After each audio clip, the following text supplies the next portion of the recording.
ನನ್ನ ಹೆಸರು BR ಭಾಸ್ಕರ್ ಪ್ರಸಾದ್ ಅಂತ.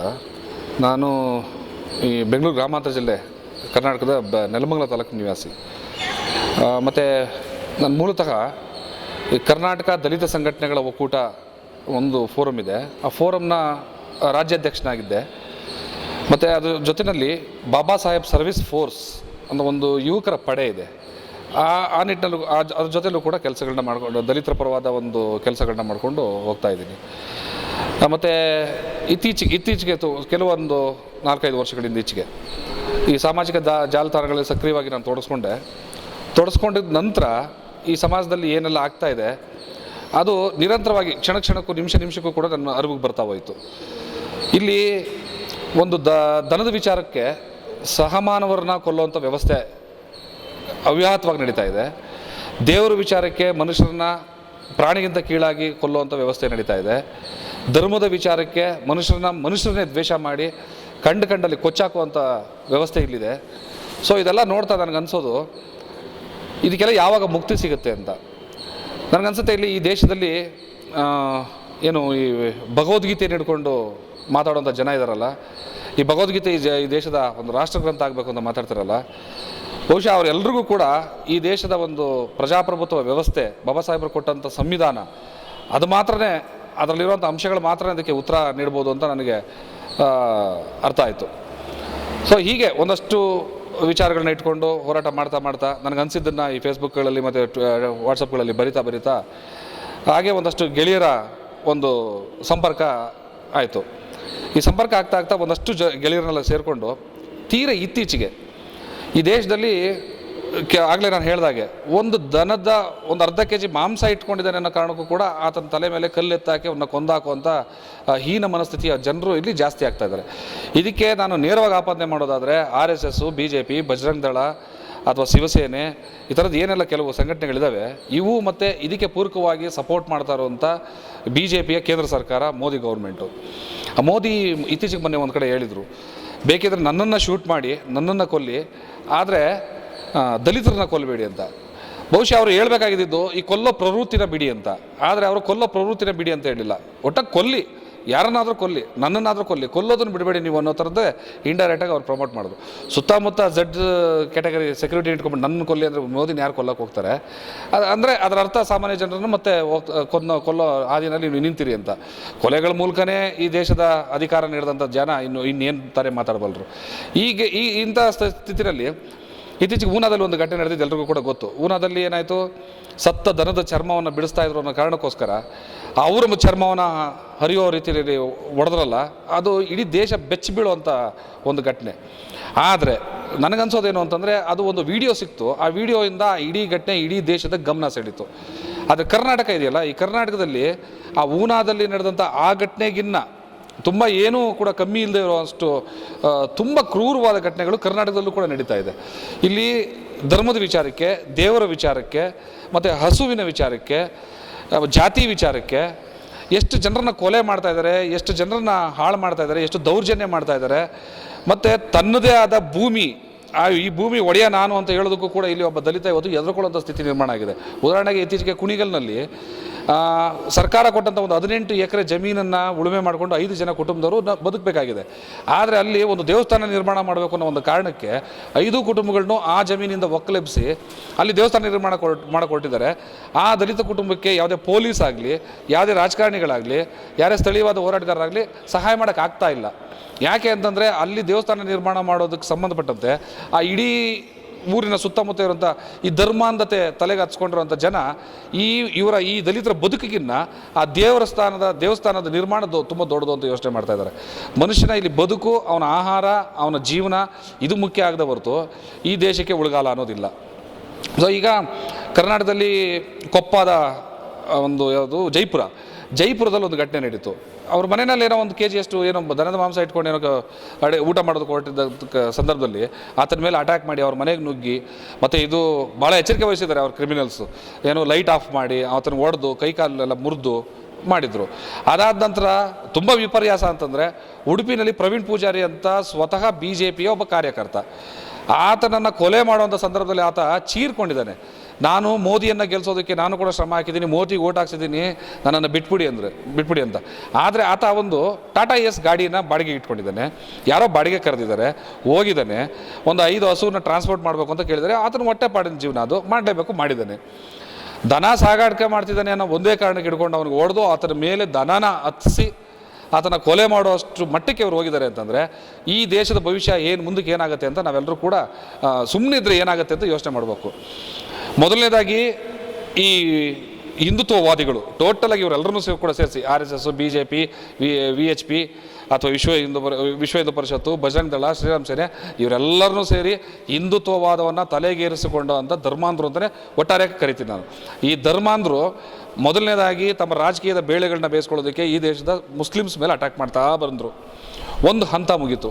ಮುಸ್ಲಿಮ್ಸ್ ಮೇಲೆ ಅಟ್ಯಾಕ್ ಮುಗಿದ ಮೇಲೆ ಸೆಕೆಂಡ್ ಟಾರ್ಗೆಟ್ಟು ದಲಿತರು ಸಿಕ್ಕಿದ್ರು. ದಲಿತರ ಮೇಲೆ ಅಟ್ಯಾಕ್ ಮಾಡ್ತಾ ಬಂದರು. ಆಗಲೂ ಕೂಡ ಅವ್ರನ್ನ ಎದುರಾಕೊಂಡು ಅವ್ರ ಎದುರುಗಡೆ ನಿಂತು ಅವರ ದಬ್ಬಾಳಿಕೆಗಳನ್ನ ಮೆಟ್ಟು ನಿಲ್ಲೋದಕ್ಕೆ ಇಲ್ಲಿ ಸರಿಯಾದ ವ್ಯವಸ್ಥೆ ಇನ್ನೂ ಕೂಡ ನಿರ್ಮಾಣ ಆಗಲಿಲ್ಲ. ಆನಂತರ ಅವರು ಈಗ ಹಿಂದುಳಿದ ವರ್ಗದ ಯುವಕರ ಮೇಲೆ ಚೂ ಬಿಡ್ತಾ ಇದ್ದಾರೆ. ಬಹುಶಃ ನಾವೆಲ್ಲ ಇಲ್ಲಿ ಯೋಚನೆ ಮಾಡಬೇಕು, ಈ ಬಜರಂಗ್ ದಳ, VHP, RSS ಎಲ್ಲ ಏನಿದೆ, ಇಲ್ಲಿ ಕಾಲಾಳುಗಳಾಗಿ ದುಡಿತಾ ಇರುವಂಥವ್ರು ಬಹುತೇಕರು ದಲಿತರು ಮತ್ತು ಹಿಂದುಳಿದ ವರ್ಗದ ಯುವಕರು. ಈ ದಲಿತರು ಮತ್ತು ಹಿಂದುಳಿದ ವರ್ಗದ ಯುವಕರ ಮನಸ್ಸಿನಲ್ಲಿ ಈ ಧರ್ಮದ ಅಮಲನ್ನು ತುಂಬಿ, ಆ ಅಫೀಮನ್ನು ತುಂಬಿ, ಅವರು ಆ ಮತ್ತಿನಲ್ಲಿ ತೇಲುವಂತೆ ಮಾಡಿ ಅವರನ್ನು ತನ್ನದೇ ಸಮುದಾಯದ ಅಂದರೆ ತಮ್ಮ ಹಿಂದುತ್ವವಾದದ ವಿರುದ್ಧ ಯಾರೆಲ್ಲ ಮಾತಾಡ್ತಾರೆ ಅದೇ ಆ ಜನರು, ಅವರು ದಲಿತರಾಗಿರಲಿ ಹಿಂದುಳಿದ ವರ್ಗದವರಾಗಿರಲಿ, ಅವ್ರ ಮೇಲೆ ಈ ಒಂದು ಪಾಳ್ಯದಲ್ಲಿರುವಂಥ ಹಿಂದುತ್ವದ ಪಾಳ್ಯದಲ್ಲಿರುವಂಥ ದಲಿತರು ಮತ್ತು ಹಿಂದುಳಿದ ವರ್ಗದವರ ಹುಡುಗರನ್ನ ಚೂ ಬಿಟ್ಟು ಕೊಲೆ ಮಾಡಿಸ್ತಾರೆ, ಹಲ್ಲೆ ಮಾಡಿಸ್ತಾರೆ, ದೌರ್ಜನ್ಯ ಮಾಡಿಸ್ತಾರೆ. ಈಗ ಇಲ್ಲಿ ಪ್ರವೀಣ್ ಪೂಜಾರಿ ಏನು ಕೊಲೆ ಆಯಿತು ಉಡುಪಿನಲ್ಲಿ, ಸತ್ತಂಥವರು ಬಿಲ್ಲವ ಕಮ್ಯುನಿಟಿಯ ಹಿಂದುಳಿದ ವರ್ಗದ ಸಮುದಾಯಕ್ಕೆ ಸೇರಿದಂಥ ಹುಡುಗ. ಆತ ಕೊಲೆ ಆದವನು ಹಿಂದುಳಿದ ವರ್ಗದವನು, ಆತನ ಮನೆ ಹಾಳಾಗೋಯ್ತು. ಮತ್ತು ಕೊಂದಂಥವ್ರು, ಆ ಕೊಲೆಯ ಆಪಾದನೆಯಲ್ಲಿ ಸಿಕ್ಕಿ ಇವತ್ತು ಜೈಲಿಗೆ ಸೇರಿದಂಥವ್ರು ಸರಿಸುಮಾರು ಎಲ್ಲರೂ ಕೂಡ ಹಿಂದುಳಿದ ವರ್ಗಕ್ಕೆ ಸೇರಿದಂಥ ಯುವಕರು. ಇಲ್ಲಿ ಕೊಲೆ ಆಗಿದ ಒಂದು ಕುಟುಂಬ, ಹಿಂದುಳಿದ ವರ್ಗದ ಕುಟುಂಬ ಹಾಳಾಗೋಯ್ತು. ಜೊತೆಯಲ್ಲಿ ಕೊಲೆ ಮಾಡಿದಂಥ 16-17 ಕುಟುಂಬ, ಹಿಂದುಳಿದ ವರ್ಗದ ಯುವಕರ ಕುಟುಂಬ ಇವತ್ತು ಬೀದಿಗೆ ಬಂತು. ಒಂದು ಮನೆಯಿಂದ ನನ್ನ ಮನೆಯಿಂದ ಒಬ್ಬ ಹುಡುಗ ಇವತ್ತು ಜೈಲಿಗೆ ಹೋಗ್ತಾನೆ ನನ್ನ ಮಗ ಅಂತಂದರೆ, ನನ್ನ ಕುಟುಂಬ ಅಲ್ಲಿಗೆ ಹಾಳಾಗೋದಾಗ ಓಡಂತಾನೆ, ಅವನ್ನ ಜೈಲಿಂದ ತರೋದಕ್ಕೆ ಪ್ರಯತ್ನ ಮಾಡಬೇಕು. ಇವ್ರು ಯಾರು ಕೂಡ ಸಪೋರ್ಟ್ ಮಾಡೋದಿಲ್ಲ. ಅವನ್ನ ಮತ್ತೆ ಈ ಸಮಾಜದಲ್ಲಿ ತಲೆ ಎತ್ತು ನಿಲ್ಲುವಂತೆ ಮಾಡಬೇಕು.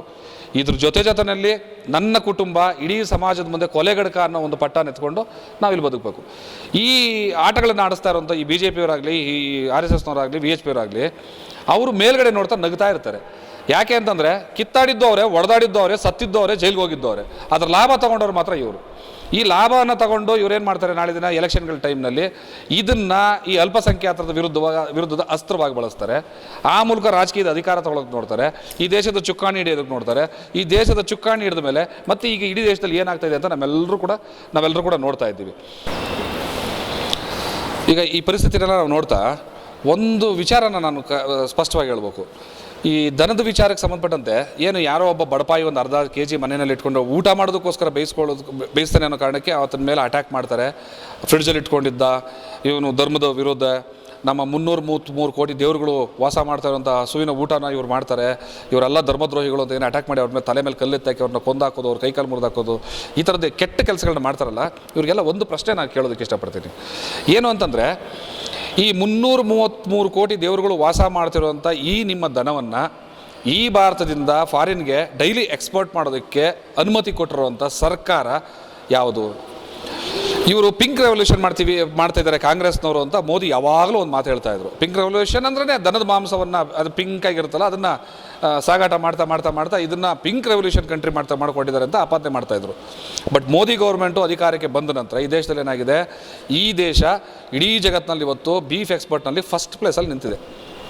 ಒಂದು ದಿವಸಕ್ಕೆ 1,00,000 ಟನ್ ದನದ ಮಾಂಸವನ್ನು ನಾವು ಇಲ್ಲಿ ಭಾರತದಿಂದ ಬೇರೆ ಬೇರೆ ದೇಶಗಳಿಗೆ ರಫ್ತು ಮಾಡ್ತಾ ಇದ್ದೀವಿ, ಎಕ್ಸ್ಪೋರ್ಟ್ ಆಗ್ತಾ ಇದೆ. ಓಕೆ, ಯಾರು ಮಾಡ್ತಾ ಇರೋದು? ಈ ಎಕ್ಸ್ಪೋರ್ಟ್ ಮಾಡ್ತಾ ಇರೋವಂಥ ಇದು ಭಾಳ ಇದಾಗಿದೆ. ಈ ಎಲ್ಲ ಪ್ರತಿಯೊಬ್ಬ RSSನ ಹುಡುಗ, ಪ್ರತಿಯೊಬ್ಬ VHP ಹುಡುಗ, ಪ್ರತಿಯೊಬ್ಬ BJPಯಲ್ಲಿ ಕೆಲಸ ಮಾಡ್ತಿರೋಂಥ ಹಿಂದುಳಿದ ವರ್ಗದ ಮತ್ತು ಈ ದಲಿತ ಸಮುದಾಯದ ಹುಡುಗರು ಪ್ರತಿಯೊಬ್ಬರು ಅರ್ಥ ಮಾಡ್ಕೊಬೇಕು. ಈ 1,00,000 ಟನ್ ಬೀಫನ್ನು ಎಕ್ಸ್ಪೋರ್ಟ್ ಮಾಡ್ತಾ ಇರೋಂಥ ಕಂಪ್ನಿ ಓನರ್ಸ್ ಯಾರು ಆ ಕಂಪ್ನಿಗಳು? ನನಗೆ ಗೊತ್ತಿರೋಂಥ ಅಷ್ಟು ಮಾಹಿತಿ ಪ್ರಕಾರ ಈ ದೇಶದಲ್ಲಿ ಸುಮಾರು 6 ತುಂಬ ಅತಿ ದೊಡ್ಡ ಕಂಪ್ನಿಗಳಿದ್ದಾವೆ. ಈ 6 ಕಂಪ್ನಿಗಳಲ್ಲಿ ಪ್ರಮುಖವಾದ 4 ಕಂಪ್ನಿಗಳ ಓನರು ಹಿಂದೂಗಳೇ. ಮುಸ್ಲಿಮ್ಸ್ ಅಲ್ಲ, ದಲಿತ್ಸ್ ಅಲ್ಲ, ಹಿಂದುಳಿದವ್ರದವರಲ್ಲ, ಎಲ್ಲವೂ ಕೂಡ ಇದ್ರ ಓನರ್ಸ್ ಎಲ್ಲರೂ ಕೂಡ ಹಿಂದೂಗಳೇ. ಮತ್ತು ಇನ್ನೊಂದು ಮಜಾ ಏನು ಅಂತಂದರೆ, ಇವರು ಎಕ್ಸ್ಪೋರ್ಟ್ ಮಾಡ್ತಾ ಇದ್ದಾರಲ್ಲ, ಇವರೆಲ್ಲರೂ ಕೂಡ BJP ಗೌರ್ಮೆಂಟಿಗೆ ಅಥವಾ BJP ಪಾರ್ಟಿಗೆ ಪ್ರತಿ ವರ್ಷ ದೇಣಿಗೆಗಳನ್ನ ಕೊಡ್ತಾ ಇದ್ದಾರೆ. ಅದನ್ನು ನಾನು ಈ ಆಡಿಟಿಂಗ್ ರಿಪೋರ್ಟ್ಸ್ನ ಕೂಡ ತೆಗೆದು ನಾನು ನೋಡಿ ಅದನ್ನು ಪರಿಶೀಲನೆ ಮಾಡಿದ್ದೀನಿ.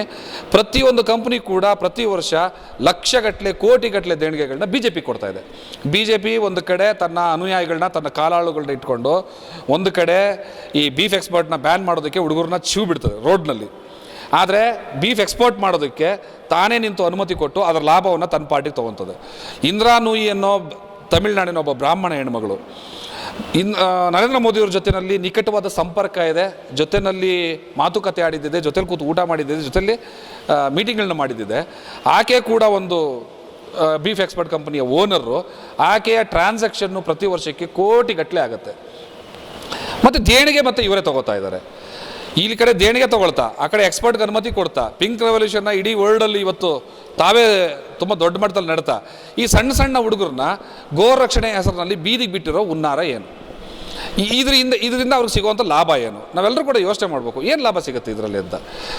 ಏನು ಲಾಭ ಅಂತಂದರೆ, ಈ ಹುಡುಗರು ಅವರವರೇ ಹೊಡೆದಾಡಿ ಸಾಯಬೇಕು, ಡಿವೈಡ್ ಆ್ಯಂಡ್ ರೂಲ್. ಅವರು ಹೊಡೆದಾಡ್ತಾ ಸಾಯ್ತಾ ಅದರ ಲಾಭವನ್ನು ತಾವು ಮಾಡ್ಕೊಳ್ತಾ ಅದ್ರ ದ್ವೇಷವನ್ನು ಮುಸ್ಲಿಮ್ರ ಮೇಲೆ ತಿರುಗಿಸ್ತಾ, ಅಲ್ಪಸಂಖ್ಯಾತರ ಮೇಲೆ ತಿರುಗಿಸ್ತಾ, ಕ್ರಿಶ್ಚಿಯನ್ರ ಮೇಲೆ ತಿರುಗಿಸ್ತಾ, ಅದರ ಅವ್ರ ಮೇಲೆ ದ್ವೇಷ ಹರಡೋದ್ರ ಮೂಲಕ ತಾವು ಅದನ್ನು ವೋಟ್ ಬ್ಯಾಂಕ್ ಹೆಂಗೆ ಮಾಡ್ಕೋಬೇಕು ಅನ್ನೋ ರಾಜಕಾರಣ ಮಾಡೋದೇ ಇವ್ರ ಉದ್ದೇಶ ಆಗಿಬಿಟ್ಟಿದೆ. ಇದೆಲ್ಲ ನಾವು ನೋಡ್ತಾ ಇದ್ದೀವಿ. ಇದೆಲ್ಲ ನೋಡ್ತಾ ಇತ್ತೀಚೆಗೆ ಈ ಊನಾದಲ್ಲಿ ಒಂದು ಘಟನೆ ನಡೀತಲ್ಲ, ಆಗಲೇ ಹೇಳಿದಾಗೆ ಊನಾದಲ್ಲಿ ಘಟನೆ ನಡೆದ ಕೂಡಲೇ ನಮಗೆಲ್ಲ ಅನಿಸಿದ್ದು, ನಾವು ಒಂದಷ್ಟು ಜನ ಸ್ನೇಹಿತರು, ನಮ್ಮದೊಂದು ಕೂಟ, ಇದ್ರಲ್ಲಿ ನಾನೊಬ್ಬ ಅಂತಲ್ಲ, ನಾವೆಲ್ಲರೂ ಕೂಡ ಒಂದಷ್ಟು ಜನ ಸ್ನೇಹಿತರು, ಒಬ್ಬರ ಹೆಸರು ಹೇಳೋದು ಅಂತಲ್ಲ, ಸುಮಾರು 100 ಜನ ಸ್ನೇಹಿತರು ಎಲ್ಲರೂ ಕೂಡ ಸೇರಿಕೊಂಡು ಊನಾದಲ್ಲಿ ನಡೆದಂಥ ಒಂದು ಚಳುವಳಿ ಏನಿದೆ ಅದನ್ನು ನಾವು ಯಾಕೆ ಪ್ರೇರೇಪಣೆ ತಗೋಬಾರ್ದು, ನಮ್ಗೆ ಅದು ಯಾಕೆ ಇನ್ಸ್ಪಿರೇಷನ್ ಆಗಬಾರ್ದು ಅಂತ ಯೋಚನೆ ಮಾಡಿ ಊನಾ ಮಾದರಿಯ ಒಂದು ಚಳುವಳಿಯನ್ನು ಕರ್ನಾಟಕದಲ್ಲಿ ಕಟ್ಟೋಣ ಅಂತ ನಾವು ಪ್ಲ್ಯಾನ್ ಮಾಡೋದು. ಸೊ ಇಲ್ಲಿ ಪ್ಲ್ಯಾನ್ ಮಾಡೋಕ್ಕಾದಾಗ ಊನಾ ಮಾದರಿಯ ಚಳುವಳಿ ಕಟ್ಟೋದಕ್ಕಿಂತ ಹೆಚ್ಚಾಗಿ ಕರ್ನಾಟಕದ ಮಾದರಿ ಹೋರಾಟ ಕಟ್ಟುವಂಥ ಅವಶ್ಯಕತೆ ನಮಗೆ ಕಾಣ್ತು.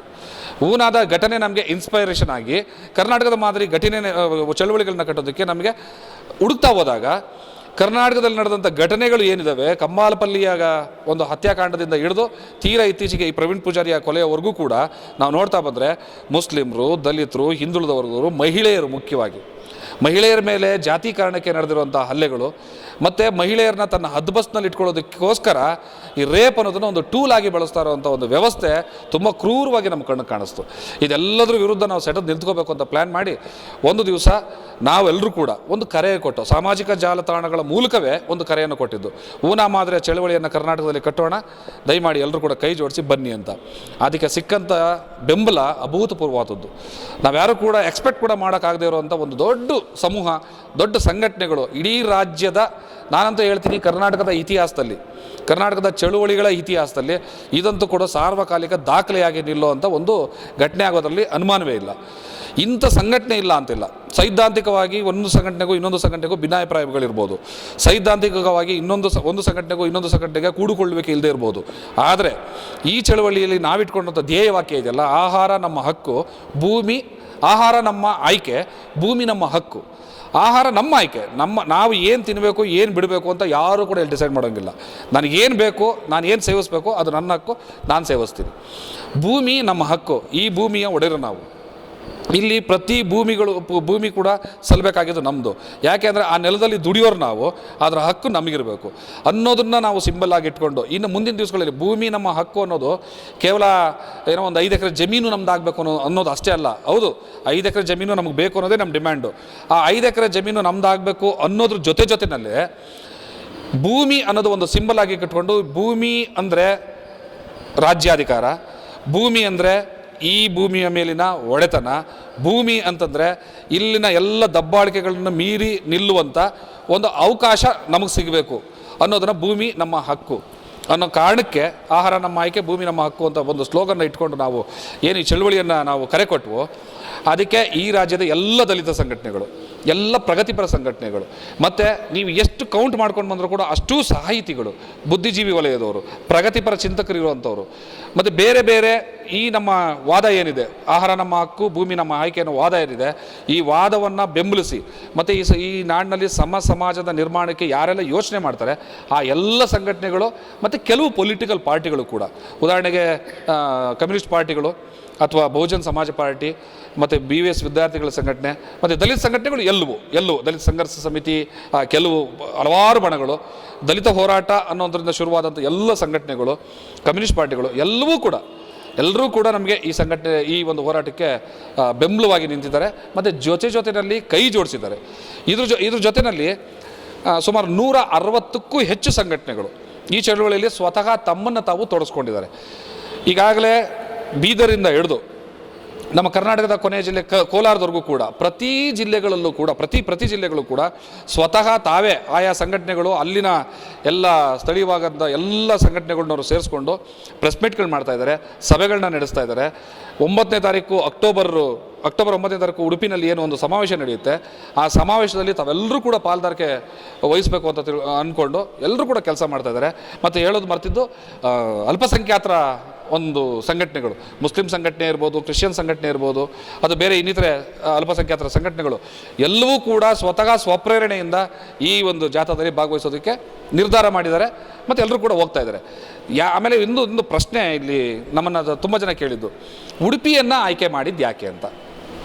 ನನಗನ್ಸುತ್ತೆ ಉಡುಪಿ ಮೂಲತಃ ಅಲ್ಲಿ ಈ ಕೋಮುವಾದವನ್ನು ಪ್ರಚೋದನೆ ಮಾಡ್ತಾ ಮತ್ತು ಅದು ಒಂದು ಲ್ಯಾಬ್ರೇಟ್ರಿ ಮಾಡ್ಕೊಂಡು ಪ್ರಯೋಗಶಾಲೆ ಅದನ್ನು ಪ್ರಯೋಗಶಾಲೆ ಮಾಡ್ತಾ ನಾವು ಈ ದೇಶದಲ್ಲಿ ಈ ರಾಜ್ಯದಲ್ಲಿ ಕೋಮುವಾದವನ್ನು ಹೇಗೆಲ್ಲ ಬಿತ್ತಬೋದು, ಆ ಕೋಮುವಾದವನ್ನು ತಮ್ಮ ರಾಜಕೀಯಕ್ಕೆ ಹೇಗೆಲ್ಲ ಬಳಸ್ಕೋಬೋದು ಅನ್ನೋ ಐಡಿಯಾಲಜಿಗಳನ್ನ ಅಲ್ಲಿ ಪ್ರಯೋಗ ಮಾಡ್ತಾ ಅದನ್ನು ಅಲ್ಲಿಂದ ಇಡೀ ರಾಜ್ಯಕ್ಕೆ ಸ್ಪ್ರೆಡ್ ಮಾಡುವಂಥ ಕೆಲಸ ಮಾಡ್ತಾಯಿದೆ. ಸೊ ನಾವು ಪ್ರವೀಣ್ ಪೂಜಾರಿ ಕೊಲೆ ನಡೆದಿದ್ದನ್ನು ಘಟನೆಯನ್ನು ಸಾಕ್ಷಿ ಅದನ್ನು ಒಂದು ದೃಷ್ಟಿಯಲ್ಲಿ ಇಟ್ಕೊಂಡ್ರೂ ಸಹ ಇಡೀ ಉಡುಪಿಯ ಆ ವ್ಯವಸ್ಥೆಯನ್ನು ಒಡೆಯೋದಕ್ಕೋಸ್ಕರ, ಇಡೀ ಉಡುಪಿಯ ಅಲ್ಲಿನ ಸಾಮಾನ್ಯ ಜನರು ಕೂಡ ಸಾಮಾನ್ಯ ಮನುಷ್ಯರಂತೆ ಬದುಕೋ ಅಂತ ಅವಕಾಶ ಕೊಟ್ಟು ಆ ಒಂದು ಸಂದೇಶವನ್ನು ಇಡೀ ರಾಜ್ಯಕ್ಕೆ ನಾವು ಹರಡಬೇಕಾದಂಥ ಅನಿವಾರ್ಯತೆ ಮತ್ತು ನಮ್ಮ ಅಗತ್ಯ ಎರಡೂ ಕೂಡ ನಮಗಾಗಿದೆ. ಹಾಗಾಗಿ ಉಡುಪಿನಲ್ಲಿ ಈ ಸಮಾವೇಶನ ಹಮ್ಮಿಕೊಂಡು ಆ ಉಡುಪಿ ಜನರ ಮೂಲಕ, ಆ ಉಡುಪಿ ಜನರು ಈ ಕೋಮುವಾದಕ್ಕೆ ಹೇಗೆ ಬಲಿ ಬೀಳ್ತಾ ಇದ್ದಾರೆ, ಅದರಿಂದ ಅವ್ರನ್ನ ಹೇಗೆ ಆಚೆ ತರಬೇಕು ಅನ್ನೋ ಉದ್ದೇಶದ ಮೂಲಕ ಅದನ್ನು ಸಾಕಾರ ಮಾಡೋದ್ರ ಮೂಲಕ ಈ ರಾಜ್ಯದಲ್ಲಿ ಅದನ್ನು ನಾವು ಸ್ಪ್ರೆಡ್ ಮಾಡಬೇಕು ಅಂತಿದ್ದೀವಿ. ಎರಡನೇದಾಗಿ ಇದು 3 ಹಂತದ ಹೋರಾಟ. ಈಗೇನು ಉಡುಪಿ ಚಲೋ ಅಂತ ನಡೀತಿದೆ, ಉಡುಪಿ ಚಲೋ ಅನ್ನೋದು ಉಡುಪಿಯ ಸಮಾವೇಶಕ್ಕೆ ಮಾತ್ರ ಸೀಮಿತವಾದದ್ದು. ಒಟ್ಟು 3 ಹಂತದ ಹೋರಾಟ. ಇದು ಉಡುಪಿ ಚಲೋ ಕಾರ್ಯಕ್ರಮ ಆದ ನಂತರ 2ನೇ ಹಂತದಲ್ಲಿ ಇಡೀ ರಾಜ್ಯದ 30 ಜಿಲ್ಲೆಗಳಲ್ಲೂ ಕೂಡ ಈ ಆಹಾರದ ಹಕ್ಕು ಮತ್ತು ಭೂಮಿ ಆಯ್ಕೆ ವಿಚಾರಕ್ಕೆ ಸಂಬಂಧಪಟ್ಟಂತೆ ನಾವು ಸಮಾವೇಶಗಳನ್ನು, ಸಭೆಗಳನ್ನು, ಪ್ರೆಸ್ ಮೀಟ್ಗಳನ್ನು ಮತ್ತು ಅಗತ್ಯವಾದಂಥ ಕೆಲವು ಚರ್ಚೆಗಳನ್ನು, ಸಂವಾದ ಕಾರ್ಯಕ್ರಮಗಳನ್ನು ಇಡೀ 30 ಜಿಲ್ಲೆಗಳಲ್ಲೂ ಕೂಡ ನಿರಂತರವಾಗಿ ಮಾಡ್ತೀವಿ. ನಿರಂತರವಾಗಿ ಮಾಡಿದ ನಂತರ 3ನೇ ಹಂತದಲ್ಲಿ ಬೆಂಗಳೂರಿನಲ್ಲಿ ಒಂದು ಮಹಾ ಸಮಾವೇಶವನ್ನು ಹಮ್ಮಿಕೊಳ್ಬೇಕು ಅಂತ ಪ್ಲ್ಯಾನ್ ಇದೆ. ಮಹಾ ಸಮಾವೇಶ ಲಕ್ಷಗಟ್ಟಲೆ ಜನರನ್ನಲ್ಲಿ ನಾವು ಸೇರಿಸಬೇಕು. ಜನ ಸೇರಿಸೋದು ಅಂತಂದರೆ ಸುಮ್ಮನೆ ದೊಂಬಿಯಾಗಿ ಸೇರಿಸೋದು ಅಂತಲ್ಲ. ಈ 30 ಜಿಲ್ಲೆಗಳಲ್ಲಿ ನಾವು ನಮ್ಮ ಉದ್ದೇಶಗಳನ್ನು ಸರಿಯಾಗಿ ಅರ್ಥ ಮಾಡಿಸಿ ಆ ಉದ್ದೇಶದ ಜೊತೆಯಲ್ಲಿ ಬರುವಂಥ ಆ ಲಕ್ಷಗಟ್ಟಲೆ ಜನರನ್ನು ಒಂದು ಕಡೆ ಸೇರಿಸಿ ಇಡೀ ದೇಶದ ಎಲ್ಲ ದಲಿತ ಪರ ಹೋರಾಟಗಾರರನ್ನ, ಪ್ರಗತಿಪರ ಚಿಂತಕರನ್ನ ಮತ್ತು ಸಾಹಿತಿಗಳನ್ನು ಆ ಸಮಾವೇಶಕ್ಕೆ ಆಹ್ವಾನ ಮಾಡಿ ಅವರ ಮೂಲಕ ನಮ್ಮ ಈ ಒಂದು ಹೋರಾಟ ಏನಿದೆ ಅದು ಅಲ್ಲಿ ನಿಲ್ಲುತ್ತೆ ಅಂತಲ್ಲ, ಅಲ್ಲಿಂದ ಮತ್ತೆ ಅಗೇನ್ ಪ್ರಾರಂಭ ಮಾಡಬೇಕು ಅಂತ. ಈಗ ಇದು ಇಂಟ್ರೊಡಕ್ಷನ್ ಆಗ್ತದೆ. ಆ ಬೆಂಗಳೂರು ಸಮಾವೇಶ ಆದ ನಂತರ ಇಡೀ ದೇಶಕ್ಕೆ ನಾವು ಒಂದು ಮೆಸೇಜ್ ಕೊಡಬೇಕಾಗ್ತದೆ. ಈ ದೇಶದಲ್ಲಿ ಅಗೇನ್ ಆಹಾರ ನಮ್ಮ ಹಕ್ಕು, ಆಹಾರ ನಮ್ಮ ಆಯ್ಕೆ, ಭೂಮಿ ನಮ್ಮ ಹಕ್ಕು, ರಾಜ್ಯಾಧಿಕಾರ ಹಿಡಿಯೋದು ನಮ್ಮ ಕೊನೆ ಟಾರ್ಗೆಟ್. ಅಲ್ಲಿವರೆಗೂ ಕೂಡ ನಮ್ಮ ಹೋರಾಟ ನಿಲ್ಲಿಸಬಾರ್ದು ಅನ್ನೋ ಉದ್ದೇಶನ ಇಟ್ಕೊಂಡು ಈ ಚಳವಳಿನ ನಾವು ಈಗ ತೊಗೊಂಡೋಗ್ತಾ ಇದ್ದೀವಿ. ಈ ಚಳವಳಿಗೆ ನಾನು ಎಲ್ರಿಗೂ ಕೂಡ ಮನವಿ ಮಾಡ್ಕೊಳ್ಳೋದು, ನಿಮ್ಮ ಸಂಘಟನೆಗಳು ಅಥವಾ ಪಕ್ಷಗಳು, ನಿಮ್ಮ ಸಿದ್ಧಾಂತಗಳು ಏನಾದರೂ ಇರಲಿ, ಮತ್ತು ನಿಮ್ಮ ಸಂಘಟನೆಗಳು ಮತ್ತು ಬೇರೆ ಸಂಘಟನೆಗಳ ಜೊತೆಯಲ್ಲಿ ನಿಮ್ಮ ಸೈದ್ಧಾಂತಿಕವಾದ ಭಿನ್ನಾಭಿಪ್ರಾಯಗಳು ಏನು ಬೇಕಾದರೂ ಇರಲಿ. ಆದರೆ ಈ ಒಂದು ಉದ್ದೇಶ, ಈಗ ನಾವೇನು ಉದ್ದೇಶ ಇಟ್ಕೊಂಡು ಈ ಚಳವಳಿಯನ್ನು ಮಾಡ್ತಾ ಇದ್ದೀವಿ, ಆಹಾರ ಮತ್ತು ಭೂಮಿಯ ವಿಚಾರಕ್ಕೆ ಸಂಬಂಧಪಟ್ಟಂತೆ, ದಲಿತರ ಮೇಲೆ ನಡೀತಿರುವಂಥ ಹಲ್ಲೆಗಳನ್ನು ಖಂಡಿಸುವಂಥ ವಿಚಾರಕ್ಕೆ ಸಂಬಂಧಪಟ್ಟಂತೆ, ಮಹಿಳೆಯರ ಮೇಲೆ ಲೈಂಗಿಕ ದೌರ್ಜನ್ಯಗಳನ್ನ ಮಾಡ್ತಾ ಅವರನ್ನು ಬೆದರಿಸಿ ಅವ್ರನ್ನ ನಮ್ಮ ಅಡಿಯಾಳಾಗಿಟ್ಕೊಳ್ಬೇಕು ಅನ್ನೋ ಒಂದು ಕುತಂತ್ರ ಏನು ನಡೀತದೆ ಅದರ ವಿರುದ್ಧವಾಗಿ ಸಂಬಂಧಪಟ್ಟಂತೆ, ದೇವರು ಧರ್ಮ ದನಗಳನ್ನು ಇಟ್ಕೊಂಡು ರಾಜಕಾರಣ ಮಾಡ್ಬೋದು ಅಂತ ಹೊರಟಿದಾರಲ್ಲ ಅವರಿಗೆ ಸರಿಯಾದ ಪಾಠಗಳನ್ನು ಕಲಿಸ್ಬೇಕು ಅನ್ನೋ ವಿಚಾರಕ್ಕೆ ಸಂಬಂಧಪಟ್ಟಂತೆ ಎಲ್ಲರೂ ಕೂಡ ನಮ್ಮ ಜೊತೆ ಕೈ ಜೋಡಿಸ್ಬೇಕು. ಮತ್ತು ಈ ಹೋರಾಟ ಕೇವಲ ಯಾರೋ ಒಬ್ಬರ ವ್ಯಕ್ತಿಗತವಾದ ಹೋರಾಟ ಅಲ್ಲ, ಇದು ಸಾಮೂಹಿಕವಾದ ನಾಯಕತ್ವದ ಹೋರಾಟ, ಸಾಮೂಹಿಕವಾದ ಒಂದು ಹೋರಾಟ. ತಾವೆಲ್ಲರೂ ಕೂಡ ಇದರಲ್ಲಿ ಸಾಮೂಹಿಕವಾಗಿ ಸೇರಿಕೊಂಡು ಈ ಚಳುವಳಿಯ ಉದ್ದೇಶವನ್ನು ಮಾತ್ರ ನಾವು ದೃಷ್ಟಿಯಲ್ಲಿಟ್ಕೊಂಡು ಈ ಚಳುವಳಿಯನ್ನು ಗೆಲ್ಲಿಸಬೇಕು ಅಂತ ನಾನು ಎಲ್ಲರಲ್ಲೂ ಕೂಡ ಕೇಳ್ಕೊತೀನಿ.